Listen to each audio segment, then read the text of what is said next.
మిత్రులందరికీ నమస్కారం. Welcome to Ayurveda health world. ఈరోజు ఒక మంచి విషయం గురించి మనం మాట్లాడుకుందాము. ఏంటంటే మధుమేహం లేదా డయాబెటీస్. దీనికి ఏంటంటే 2 రకాల చికిత్సలు చెప్పాము. ఒకటి ఔషధ చికిత్స, రెండోది పంచకర్మ చికిత్స. ఈ ఔషధ చికిత్సలు ఏంటంటే శరీరంలో ఉండేటువంటి దోషాలని, శరీరంలో ఉత్పత్తి అయ్యే వ్యాధికారకమైనటువంటి దోషాలని తగిన ఔషధాలు ఇచ్చి ఔషధ సేవలు చేయిస్తే ఆ దోషాలు సబ్సైడ్ అయిపోతాయి, అంటే తగ్గిపోయి మళ్ళీ నార్మల్ స్థితికి రావడానికి అవకాశం ఉంది. ఇంకోటి పంచకర్మ చికిత్స. ఈ యొక్క పంచకర్మ చికిత్స అంటే శరీరంలో మనకి వ్యాధి కలిగించేటువంటి తత్వాలని పూర్తిగా శరీరం నుంచి శోధన కర్మ ద్వారా వామనము, విరేచనము, వస్తి, రక్తమోక్షము, ఇటువంటి పంచకర్మ చికిత్సలు. ఈ పంచకర్మ చికిత్స ద్వారా నిర్మూలించడం. ఈ పంచకర్మ చికిత్సలకి ముందు ముఖ్యంగా స్నేహము, స్వేదనం అనేటువంటి చికిత్సలు కూడా ఉంటాయి. ఈ ఫస్ట్ మెడిసిన్స్లోకి వచ్చేసరికి, మందులో వచ్చేసరికి ఆయుర్వేదంలో అనాదిగా చాలా రకాలైనటువంటి మేకమే ఆకు ఒకటి, పొడపత్రి అనేటువంటి ఆకు, అలాగే నేల ఉసిరి, అలాగే మామ ఉసిరి, పసుపు, ఇవన్నీ రకాలైనటువంటి మూలికలు ఈ యొక్క షుగర్ కంట్రోల్ చేయడానికి మనకి ఉపయోగపడతాయి. ముఖ్యంగా మెంతి పొడి కూడా మన ఆయుర్వేదంలో ద్వారా చికిత్సలో నేను చెప్పాను. ఎందుకంటే ఈ మెంతులు అనేటువంటి దాంట్లో మెట్ఫార్మిన్ అనేటువంటి కెమికల్ ఉంటుంది. మనకందరికీ తెలిసింది, మన డయాబెటీస్ వాళ్ళకి ప్రాథమిక స్టేజ్లో మెట్ఫార్మిన్ వాడుతూ ఉంటారు. సో అటువంటి మెట్ఫార్మిన్ తత్వం కూడా ఈ యొక్క మెంతుల్లో ఉంది అని ఆయుర్వేదంలో చెప్పారనమాట. అలాగే నింబ కుసుమ భక్షలు, అంటే లేతగా ఉండేటువంటి వేప ఆకులు, వేప చిగుళ్ళు, ఇటువంటివన్నీ కూడాను. అలాగే వీటితో పాటుగా మరి మీరు ఒక ఆయుర్వేద వైద్యుల దగ్గరికి వెళ్తే దానికి సంబంధించినటువంటి నిరూర్యాది గుళిక, వసంత కుసుమాకర రసము, ఇలాంటి మెడిసిన్స్. జాంబో అరిష్టం, అంటే జంబో అంటే నేరేడు గింజలు, నేరేడు పళ్ళు ఉంటాయి కదా, నేరేడు గింజల పొడి కూడా మనం ఈ యొక్క మధుమేహ నియంత్రణలో ఉపయోగించవచ్చు.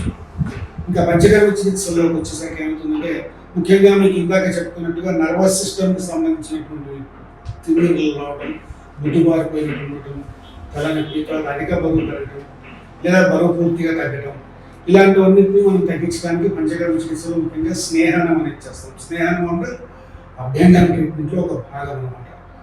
అలాగే స్వేదం, శరీరంలో ఉన్నటువంటి మాలిన్యాలను ఈ చెమట ద్వారా బయటికి తీసేటువంటి కార్యక్రమం స్వేదం.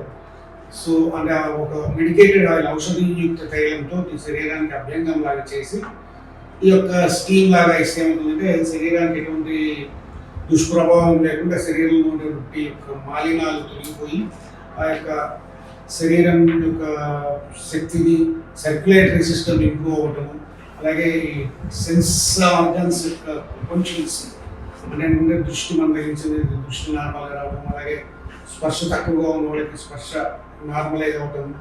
ఎందుకంటే ఈ యొక్క సూపర్ఫిషియల్ న్యూరోపతి అని కూడా అంటారు, డయాబెటిక్ న్యూరోపతి అని కూడా దీన్ని పేరు చెప్తారు. ఈ యొక్క న్యూరోపతిలన్నిటికీ కూడా ఈ యొక్క అభ్యంగం, ఈ పంచకర్మ చికిత్సల వల్ల చాలా త్వరగా కోరుకుంటాయి. అలాగే వైద్యుల పర్యవేక్షణలు, వమన చికిత్స, అలాగే మలబద్ధకము, కాన్స్టిపేషన్ ఉన్నప్పుడు విరేచన చికిత్స ఒకటి, ఇంకా కొన్ని సందర్భాల్లో మాత్రావస్థి అలాంటివి, అంటే మెడికేటెడ్ ఆయిల్స్ అన్నమాట. ఇలాంటివి కూడా వైద్య పర్యవేక్షణలు. ఈ పంచకర్మ చికిత్సలో 5 ప్రక్రియల్లో ఏది మనకి శరీరానికి అవసరం అవుతుందో, ఏది ఎప్పుడు చేయాలో చేస్తుంది, దాంతో ట్రీట్మెంట్ చేయటం వల్ల ఈ యొక్క మధుమేహ వ్యాధి అనేది పూర్తి నియంత్రణలో ఉంటుంది. అయితే మరి మనం ఇంకో ప్రశ్న, ఎప్పటికీ ఇట్లా మందులు వేసుకుంటూనే ఉండాలా?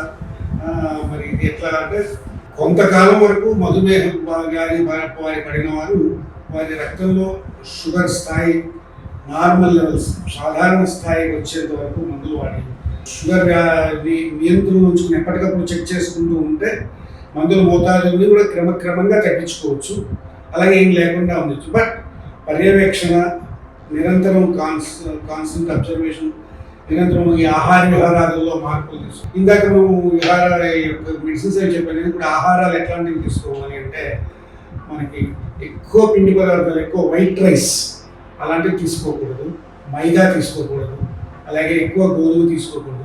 సరే, ఇక చక్కెర, పంచదార అంటే దానిలో అడిషనల్ కార్బన్, కెమికల్స్ ఏమైనా ఉంటాయి కాబట్టి ఇవి కూడా మనం ఎక్కువ తీసుకోకూడదు. ఇవి తీసుకోకుండా నార్మల్గా ముడి బియ్యం, అలాగే తగు మాత్రంలో తృణధాన్యాలు అని చెప్తారు కదా, రాగులు, సజ్జలు, మిల్లెట్స్, అంటే ఇవన్నీ కూడా అన్నీ ఒకటే తీసుకోవడం చూసి ఏదైనా కానీ ఈ యొక్క ఆహార ధాన్యాల ప్రతి దాంట్లోనూ పిండి పదార్థం అనేటువంటిది ఉంటుంది. ఎందుకంటే ఆ పిండి పదార్థమే మనకి ఇన్స్టెంట్ శక్తిని ఇచ్చేది. ఆ పిండి పదార్థం అస్సలే తీసుకోకపోతే శరీరం ఈ యొక్క పనులు చేయడం కాబట్టి నీరసంగా అయిపోతుంది. అవి తీసుకుంటూనే తగు మాత్రంలో ఈ యొక్క ముడి బియ్యం కానివ్వండి, ముడి బియ్యం తీసుకుంటూ ఒకసారి సజ్జలు, రాగులు, జొన్నలు, ఇలాంటి డిఫరెంట్ పదార్థాలు, అలాగే గోధుమ రవ్వ అలాంటివి కూడా ఎప్పుడైనా తీసుకోవచ్చు, తీసుకోకూడదనే రూల్ ఏమి లేదు. అలాగే ప్రోటీన్ విషయానికి వస్తే పప్పు ధాన్యాలు అన్నీ కూడా తీసుకోవచ్చు. మినుములు, కందులు, పెసలు అన్ని పప్పు ధాన్యాలు జాగ్రత్తగా వాడుకోవచ్చు. కాయగూరలు, ఆకుకూరలు అన్నీ తీసుకోవచ్చు. మరీ ఎక్కువగా ఉండేటువంటి చెరగడదుంప, అలాగే పిండి పదార్థాలు ఎక్కువగా ఉండేటువంటి తేలికగా అరగడం కొంచెం టైం తీసుకునే ఆహార పదార్థాలు కొంచెం తక్కువ తీసుకోవాలి. అట్లనే ఎగ్స్, మటన్, చికెన్ అలాంటివి కూడా ఎక్కువ కొవ్వు పదార్థం లేకుండా ఉండేటువంటి ఇది తీసుకోవచ్చు. అలాగే ఫిష్, ఒమేగా ఫ్యాటీ యాసిడ్స్ అనేవి ఉంటాయి ఆ ఫిష్లో, సో అది కూడా యూస్ చేయవచ్చు. ఇవన్నీతో పాటుగా తగు మోతాదులో వ్యాయామం చేయడం. ఎందుకంటే మన యొక్క డయాబెటీస్ అనేది ఒక మెటబాలిక్ డిజార్డర్, అంటే జీవక్రియలో ఉండేటువంటి మెటబాలిజంలో మన యొక్క శక్తిని స్వీకరించడం, మళ్ళీ శక్తిని వినిమయం చేయడం, ఈ రెండు కలిస్తేనే మెటబాలిజం అంటారు. సో ఈ డయాబెటీస్ యొక్క వ్యాధిలో ఈ మెటబాలిజంని మనం నియంత్రణలో ఉంచుకోవాలి. దానికి ఇంకా కొన్ని ప్రశ్నలు, ఈ షుగర్ వ్యాధి ఉన్న వాళ్ళు తేనె తినొచ్చునా, బెల్లం తినొచ్చునా అని అడుగుతారు. తేనె, బెల్లం అదే పనిగా ఎక్కువ తినాలని చెప్పాం కానీ, ఎందుకంటే చక్కెర కన్నా బెల్లంలో కొంచెం ఈ గ్లూకోజ్ నిలో ఉండేటువంటి తత్వం తక్కువ ఉంటుంది, కెమికల్స్ ఉండవు. అలాగే ఎందుకంటే ఇందులో బెల్లంలో ఐరన్ ఒకటి వస్తుంది, దానివల్ల మనకి రక్తహీనత రాకుండా ఉంటుంది. ఇంకా అట్లాగే తేనె కూడా దానిలో ఉన్నటువంటి ఔషధం, తేనె కూడా డయాబెటీస్ వాళ్ళు ఖచ్చితంగా తేనె మొత్తం ఎక్కువ వాడాలని ఏం రూల్ ఏం లేదు. డయాబెటీస్ వాళ్ళు తక్కువ మోతాదులో ఈ యొక్క బెల్లం, పంచదార కన్నా బెల్లము, తేనె ఇలాంటివి కొన్ని వాడుకోవడం ఉత్తమం అని చెప్పారనమాట. అది ఈ యొక్క డయాబెటిక్స్ సంబంధించి.